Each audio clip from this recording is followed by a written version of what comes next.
What's up, people? Happy Saturday. Oh, huwag umiyak, huwag umiyak. Nagadali, magre-ready tayo. Come here. Get ready kami, guys, kasi punta kami sa bahay ng friend namin. Napapunta kami. Aray ko. So, siguro maglalaro lang yung mga bata. Si Ate Ravi, tapos na naayusan ko na siya. Ito na lang hinihintay kong magising. Si Raven. Kanina pa tutulog eh. Hanggang ngayon tulog pa rin. Ayan, naka-ano na rin ako. Naka-ready na rin ako. Para just in case magising si Raven. Siya na lang ang bibihisan ko. Tapos, na-ready ko na rin yung mga dadalhin namin. Siyempre, pag may bata kang kasama eh, ano to, may mga extrang damit na kasama. So, nandiyan yung diaper ni Raven. Isang pair ng damit niya. Tapos, si Ate Ravi din, meron din isang pair dito. Tapos, yung aking wallet. And, mga kung anik-anik dito. Tapos, magdadala na ako ng water bottle para mas madali makainom yung mga bata. Kasi, mas madami silang naiinom kapag naka-straw. Umiinom naman sila sa ano, sa baso, pero mas madali para sa kanila yung straw nga. Naling ko din yung aking AirPods just in case. Tawagan ko sila mami sa ano, sa Pinas. Hindi ko kasi alam kung madaming tao doon, baka hindi ko marinig. So, daling ko to. And then, nadala na lang din ako ng ano, extrang or charger. Ang charger ko. Are you awake? Halika na. Let's go outside. Gonna go outside. Daling ko yung charger ko. Kasi baka mag-live selling si Jables. So, manonood tayo. Halika na. Bis na ka na. Come on. Ang gising na si Raven. Come on. Ah! Change tayo ng nappy, ha? Where's your, ano, clothes ko? Kasi mami ng damit mo. Ayan, bibihisan ko lang si Raven ng mabilis. And then, nasa nga ba yung damit niya? Ah, ito. Bihisan ko lang ng mabilis. Tapos, gora na rin kami.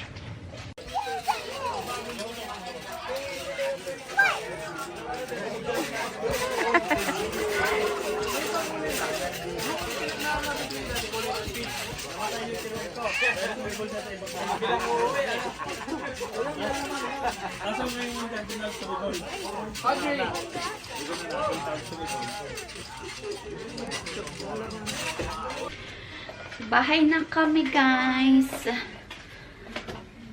Ayan. Ano oras kami nakauwi? Mga 10 o'clock na.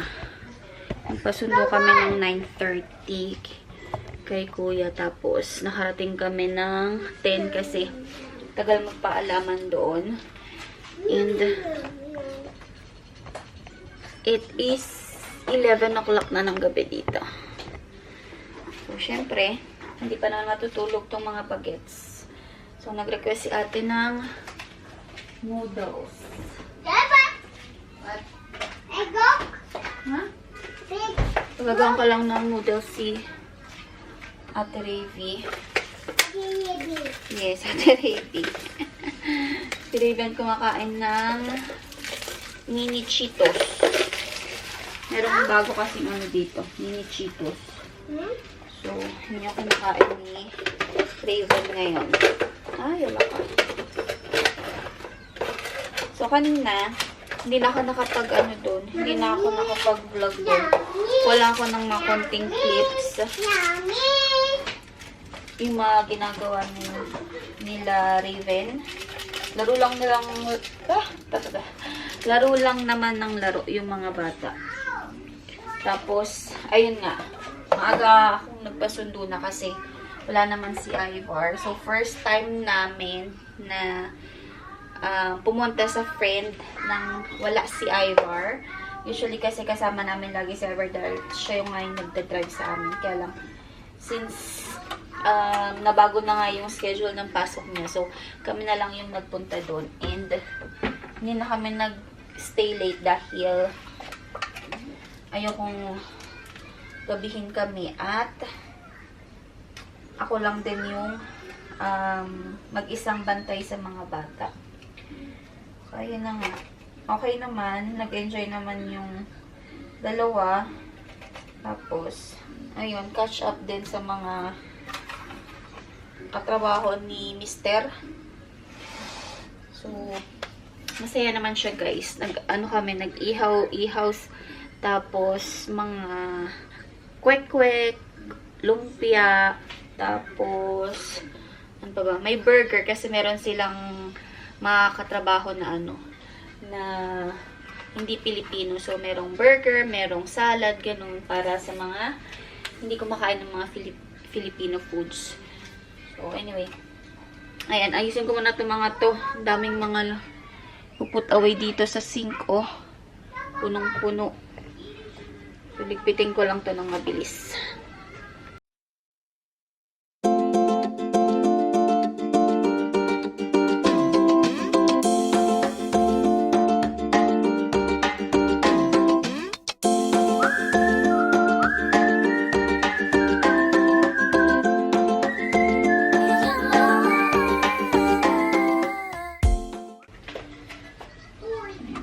Tapos na yung ni ate. Kakat ko lang siya para mas madali niyang makain. So, pala guys, struggle pala yung yung ikaw lang ang pumupunta sa mga may birthday.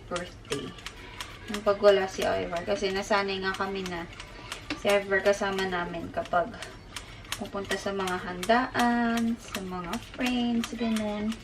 Pero dahil nga sa work niya, hindi kami masyadong nakakagala or pasyal kapag weekends. Yun lang yung mahirap, guys.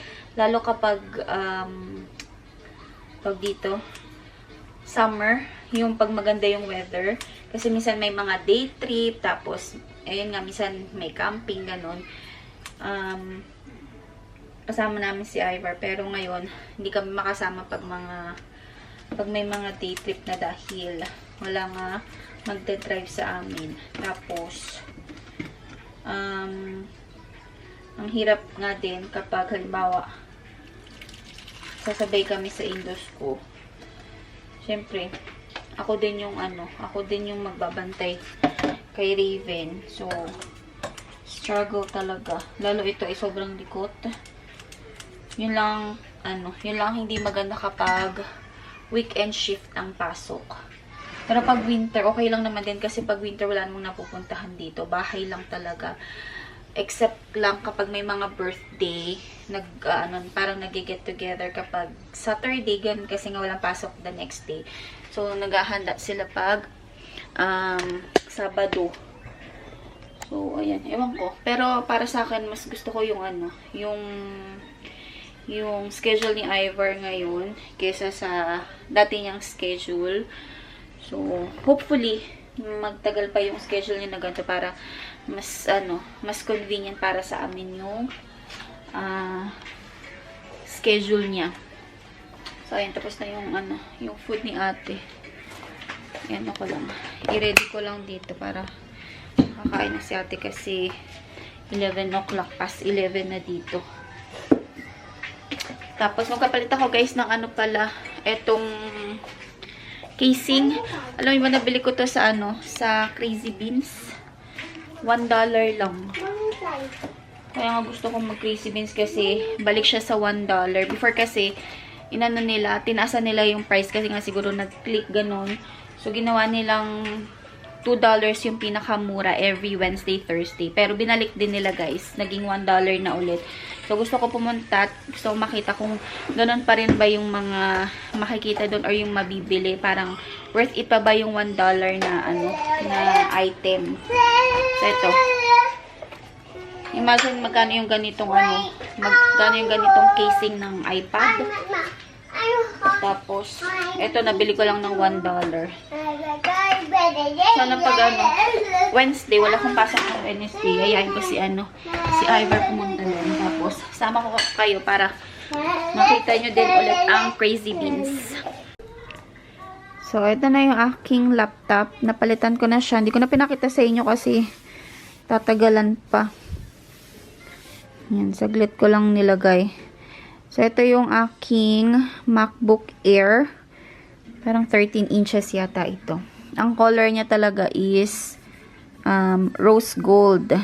Yan, ito yung gift ni Ivar sa akin. Si Ivar ang bumili nito. So, ayan. Hindi nga lang kita yung logo ng Apple dito kasi hindi siya transparent unlike itong dati ko. Medyo transparent siya. Ayan. Pero okay lang yan. Ang cute naman, di ba?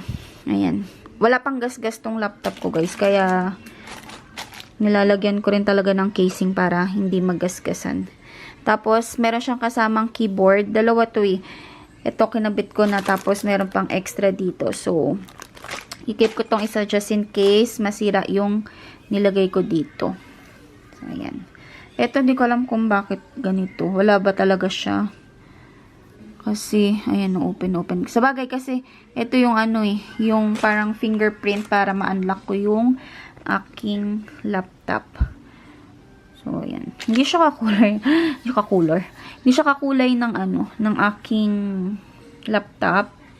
Ito blue, tas ito pink. Pero okay lang yan. Importante merong protection. Hindi siya magagasgas, diba? So, ayan. Pupunasan ko lang to ng wipes para mawala yung mga mark dyan. So, ayan. Diba? Ang ganda. Ang cute.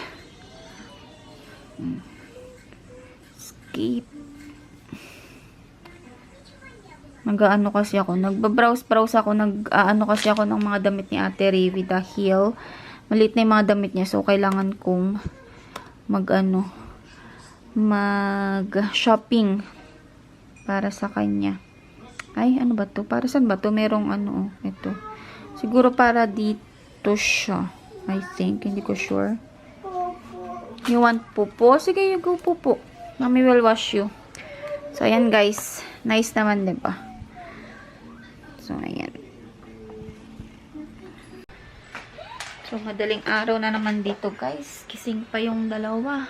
Ayan. Lalaro pa sila. Nagkalat pa tong isa dito sa kwarto ng play. Ay, nako.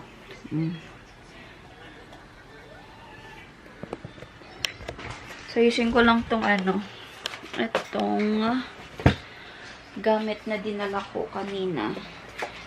Hindi ko naman na gamit yung mga damit na dinala ko. So, ibabalik ko na lang sila dito sa dresser ng mga bata.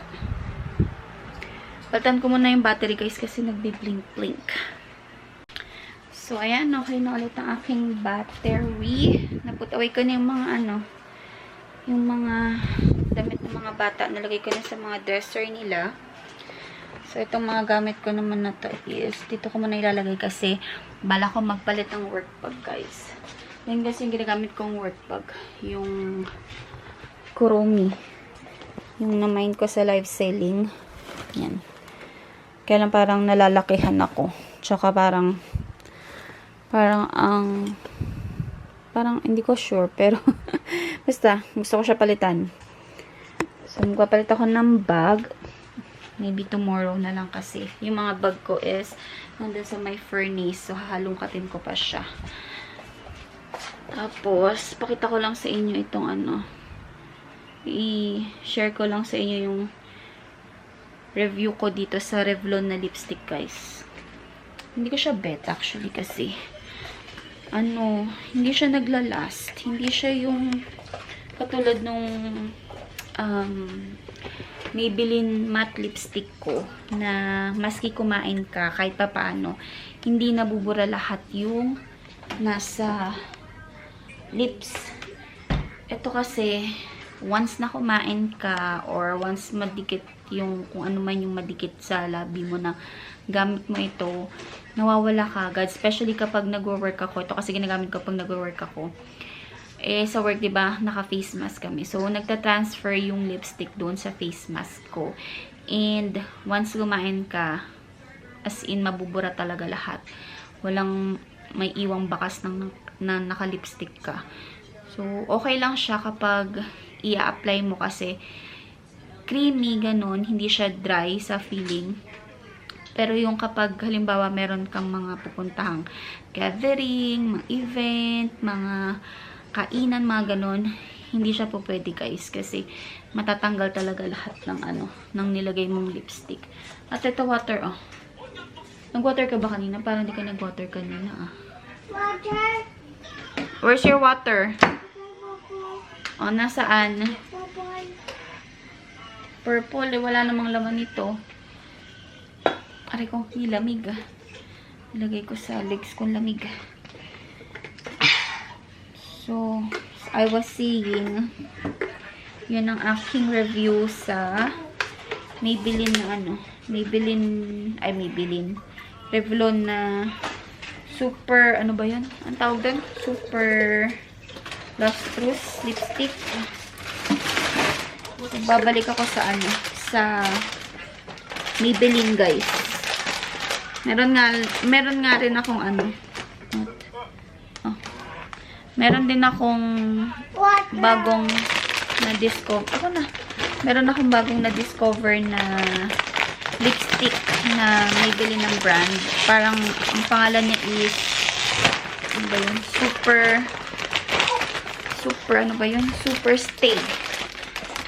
Super Stay Ink Crayon. Ink Lip Crayon. Yun. Maganda siya kasi ni-swatch ko siya sa dito sa aking kamay. Ang tagal na bura. So, yun na lang yung bibilin ko next. Ubusin ko muna itong Revlon ko. Kasi yung yung lip crayon na yun or ink crayon na yun, parang nasa $15 din yata. Medyo pricey din. Pero, proven kasi talaga na hindi siya ganun kabilis mawala kapag kumain ka. Kasi, pinanood ko sa YouTube yung reviews noon and nakailang oras na siyang nag-update. Nandun pa rin yung color.